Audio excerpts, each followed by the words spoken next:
প্রিয় ছাত্রছাত্রীরা, আশা করি সকলে ভালো আছো।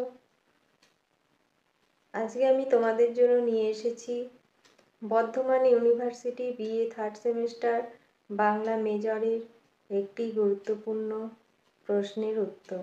প্রশ্নটি হলো, বাংলা গদ্য সাহিত্যের বিকাশে রামমোহন রায়ের অবদান সম্পর্কে আলোচনা করো। প্রশ্নের উত্তরটি তোমরা দেখে নাও এবং খাতায় লিখে নাও। প্রশ্নটি অত্যন্ত গুরুত্বপূর্ণ। তাহলে চলো শুরু করা যাক প্রশ্নের উত্তরটি। বাংলা গদ্য সাহিত্যের বিকাশে রামমোহন রায়ের অবদান সম্পর্কে আলোচনা করো। ভূমিকা। রামমোহনের কাল ছিল আত্মসংগঠনের কাল। নির্মোহ মানসিকতা, যুক্তিশীলতার মধ্যে দিয়ে যথার্থ আদর্শের অনুধ্যানের সময়। ব্যক্তিজীবনে রামমোহনের জ্ঞাননিষ্ঠা ছিল বিচিত্রচারী। তিনি বহু ভাষাবিদ ছিলেন। সংস্কৃত শাস্ত্র, ইহুদি ধর্মশাস্ত্র, খ্রিস্টীয় ত্রিতত্ত্ববাদ, উপনিষদের রসতত্ত্বে বিশ্বাসী। সমাজ সংস্কারের একনিষ্ঠ যোদ্ধা, রাজনৈতিক স্বৈরাচারের ঘোরতর শত্রু। স্বাধীনতা আন্দোলনের ক্ষেত্রে তিনি একজন চিন্তানায়ক, অর্থাৎ রামমোহন একাধারে পণ্ডিত, মনীষী, কর্মী, চিন্তানায়ক, সংস্কারক এবং অবহেলিত মানুষের বন্ধু। এমনকি বাংলা সাহিত্যে আধুনিক বিশ্বের বিরাট প্রাঙ্গণে রামমোহন রায়ের মানস পরিক্রমা, আবার যুগজিজ্ঞাসার ব্রাহ্মমুহূর্তে তিনি প্রাচ্যভুবনের প্রথম জাগ্রত পুরুষ।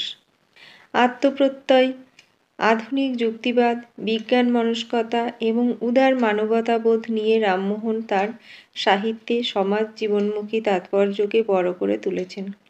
স্বাভাবিকভাবেই তাই রামমোহনের সাহিত্য কলাকৈবল্যবাদ অনুপস্থিত। সাহিত্যের শিল্পশ্রী, অভিপ্রায়িক চেতনা বা রসগত পূর্ণতা তার গদ্যে অনুপস্থিত। প্রতিকূল পরিবেশী প্রগতির কারণে যুক্তিপন্থী ক্লাসিক বৈশিষ্ট্যই রামমোহনের গদ্যের স্বাভাবিক মাধ্যম হয়ে উঠেছে। রামমোহন বিভিন্ন ধর্মের মানুষ জড়ো করে ধর্মীয় বিষয় আলোচনা করার জন্য আত্মীয় সভা প্রতিষ্ঠা করেন 1815 খ্রিস্টাব্দে। বেদান্তের একেশ্বরবাদ মতবাদের প্রতিষ্ঠাতা তিনি। তার সমর্থনে বা বিরোধিতায় এদেশে শিক্ষিত শ্রেণীর একাংশ বাংলা গদ্যে নানা ধরনের গ্রন্থ রচনা করেছিলেন। সেই সব লেখকদের মধ্যে ছিলেন মৃত্যুঞ্জয় বিদ্যালঙ্কার, কাশীনাথ তর্কপঞ্চানন, ভবানীচরণ বন্দ্যোপাধ্যায়, গৌড়মোহন বিদ্যালঙ্কার প্রমুখ ব্যক্তি। তাই ঐতিহাসিক বিচারে এই পর্বটিকে রামমোহন পর্ব নামে অভিহিত করা চলে। রামমোহনের গ্রন্থাবলী ও গদ্যচর্চা।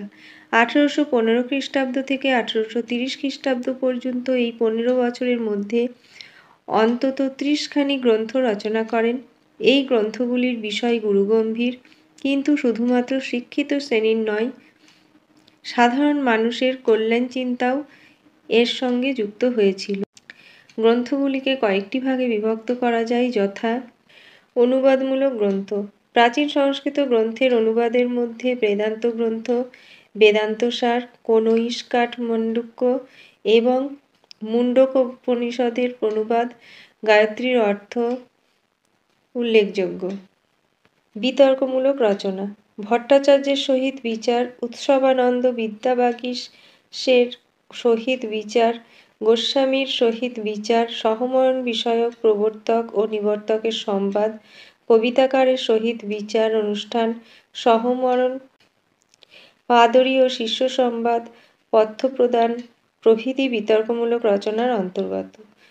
মৌলিক গ্রন্থ। গৌড়ীয় ব্যাকরণ ও ব্রহ্মসংগীত মৌলিক গ্রন্থের অন্তর্গত। পত্রিকা সম্পাদনা। ব্রাহ্মণ সেবধী এবং ফার্সি পত্রিকা মিরাত উল আখরার পত্রিকা সম্পাদনার অন্তর্গত। গদ্য সাহিত্যের বৈশিষ্ট্য। রামমোহনের গদ্য ভাষাকে প্রমথ চৌধুরী বলেছেন জলবৎ তরল। রামমোহনের হাতে তার গদ্য সমসাময়িক সামাজিক চৈতন্যের মধ্যে কল্যাণ ধর্ম প্রতিষ্ঠার কারণেই হয়ে উঠেছে চিন্তাবাহী, মনন সমৃদ্ধ, যৌক্তিক পারম্পর্যে বিধৃত। তার গদ্য মূলত কর্মযোগীর গদ্য, তাই গদ্য রীতির রসবিলাস বা রোমান্টিক বিন্যাস কুশলতা থেকে তার গদ্য কিছুটা দূরবর্তী। তার গদ্যে অনেকাংশে কর্তা ও ক্রিয়ার সঙ্গে বাক্যের প্রলম্বিত গঠনরীতির কারণে সম্পর্কসূত্র কিছুটা শিথিল হয়ে পড়েছে। তার গদ্যে ছেদ জ্যোতির যথার্থ প্রয়োগ না থাকলেও বোধগম্য। ত্রুটি: রামমোহনের গদ্য ত্রুটিমুক্ত নয়। যেমন রামমোহনের গদ্যে হৃদয়ব্যঞ্জনার অভাব আছে, তার ভাষার কোনো প্রসাদগুণ নেই। বিদেশি বাক্যের অনুসরণে বাক্যের শেষে ক্রিয়াপদ ব্যবহার করার ভাষায় আড়ষ্ঠতা দেখা যায়। কমা, সেমিকোলন ইত্যাদির যথাযথ ব্যবহারে বা যতিপদ বিষয়ে উদাসীনতা দেখা যায়। মূল্যায়ন: রামমোহনের গদ্য ঋজুগতি, তীক্ষ্ণ ও যৌক্তিক পারম্পর্যে সুগঠিত। আধুনিক মনের জটিলতাকে ফুটিয়ে তুলতে হলে আধুনিক ভাষা বাহন প্রয়োজন। রামমোহন সেই আধুনিক ভাষা প্রকাশক, বাংলা গদ্যের স্রষ্টারূপে চিরদিন অম্লান গৌরবে প্রতিষ্ঠিত থাকবেন। রবীন্দ্রনাথ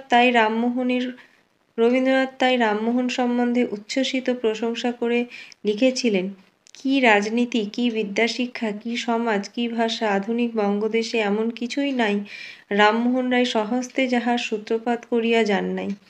ভাষার বিকাশের দিক থেকেও এই উক্তি যথার্থ।